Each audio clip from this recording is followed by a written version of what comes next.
J'éprouvais une joie, peut-être puérile, à marquer de mes pas un territoire que nul jamais encore, bête ou homme, n'avait souillé.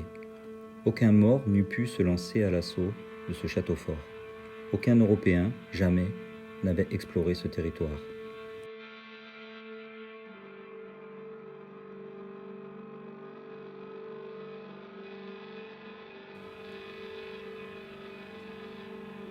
Le premier a troublé ce silence, sur cette sorte de banquise polaire qui, de toute éternité, n'avait pas formé un seul brin d'herbe, j'étais, comme une semence apportée par les vents, le premier témoignage de la vie.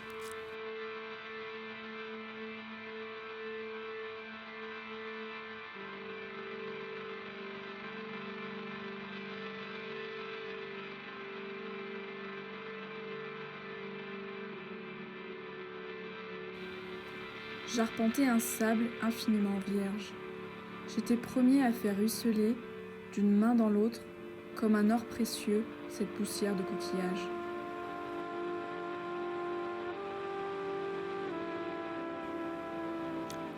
Je méditais sur ma condition, perdu dans le désert et menacé, nu entre le sable et les étoiles, éloigné des pôles de ma vie par trop de silence.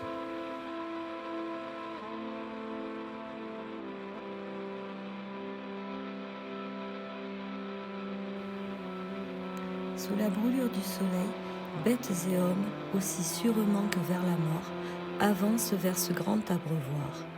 Ainsi, l'oisiveté n'est jamais vaine, et toute journée paraît belle, comme ces routes qui vont à la mer.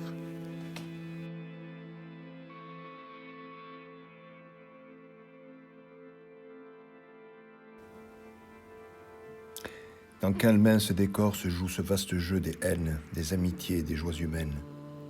D'où les hommes tirent-ils le goût d'éternité, hasardés comme ils sont sur une lave encore tiède, et déjà menacés par les sables futurs, menacés par les neiges?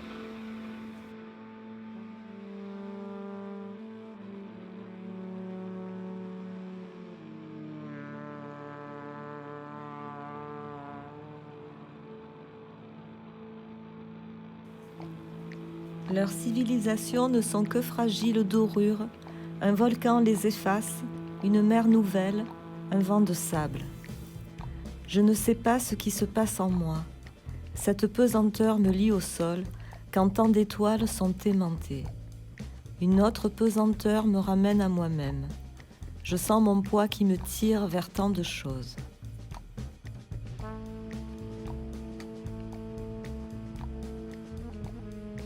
Les songes sont plus réels que ces dunes, que cette lune, que ces présences.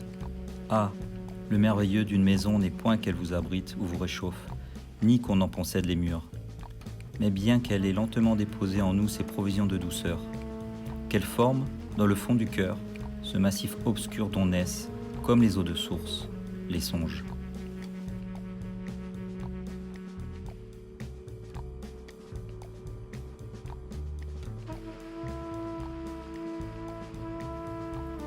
Nous nous étions enfin rencontrés. On chemine longtemps côte à côte, enfermé dans son propre silence. Ou bien l'on échange des mots qui ne transportent rien. Mais voici l'heure du danger. Alors on s'épaule l'un à l'autre. On découvre que l'on appartient à la même communauté.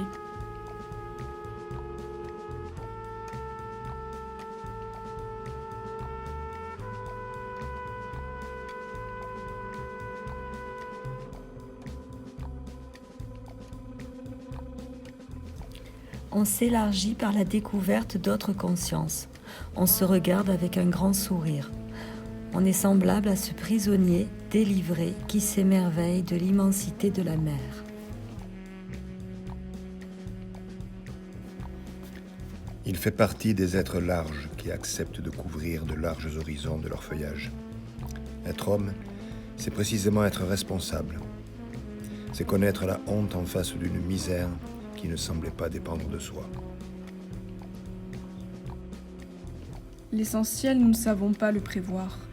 Chacun de nous a connu les joies les plus chaudes là où rien ne les promettait. Elles nous ont laissés.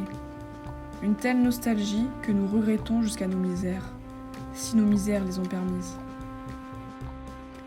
Je vis dans le domaine du vol. Je sens venir la nuit où l'on s'enferme comme dans un temple, où l'on s'enferme au secret de rites essentiels, dans une méditation sans secours. Tout ce monde profane s'efface déjà et va disparaître. Tout ce paysage est encore nourri de lumière blonde, mais quelque chose déjà s'en évapore. Et je ne connais rien, je dis, rien qui vaille cette heure-là. Et ceux-là me comprennent bien, qui ont subi l'inexplicable amour du vol.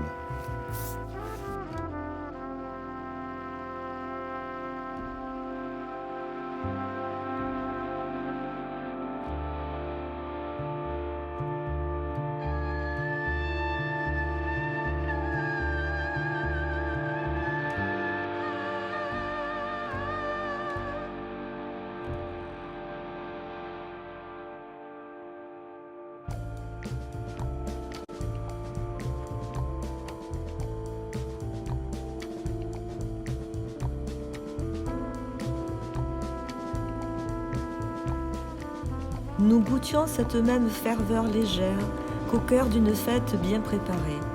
Et cependant, nous étions infiniment pauvres. Du vent, du sable, des étoiles.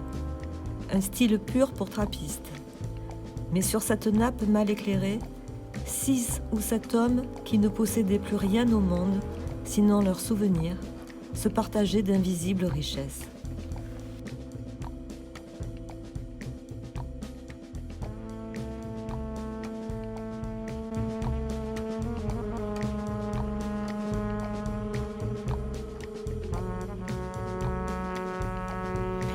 Nous avons tous goûté, en retrouvant des camarades, l'enchantement des mauvais souvenirs. Que savons-nous, sinon qu'il est des conditions inconnues qui nous fertilisent, où loge la vérité de l'homme.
C'est être fier d'une victoire que les camarades ont remportée. C'est sentir, en posant sa pierre, que l'on contribue à bâtir le monde.